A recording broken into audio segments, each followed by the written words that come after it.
YCP మాజీ మంత్రి అలాగే మాజీ ఎమ్మెల్యే ఆర్కే రోజా నగర నియోజకవర్గం సంబంధించి ఇప్పుడు ఆమెను కొన్ని వివాదాలు చుట్టుముట్టుబోతున్నాయా? నగరి మాజీ ఎమ్మెల్యే రోజాను కూటమి ప్రభుత్వం టార్గెట్ చేయబోతుందా?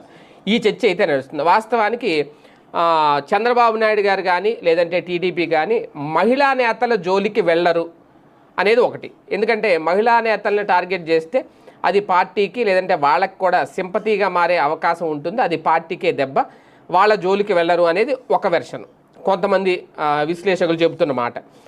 అయితే ఫైర్ బ్రాండ్లని అనగదొక్కాలి అంటే ఎవరి జోలికైనా వెళ్ళాలి, వాళ్ళ హయాంలో వాళ్ళ శాఖలకు సంబంధించి అప్పుడు జరిగిన అవినీతి ఏదైనా ఉంటే దాన్ని బయటికి తీయాలి అనేది. ఎందుకంటే అప్పట్లో ఆమె క్రీడాశాఖ మంత్రిగా పనిచేసినప్పుడు వైసీపీ హయాంలో పర్యాటక క్రీడల శాఖ మంత్రిగా ఉన్నారు. అలాగే పిఏఐసి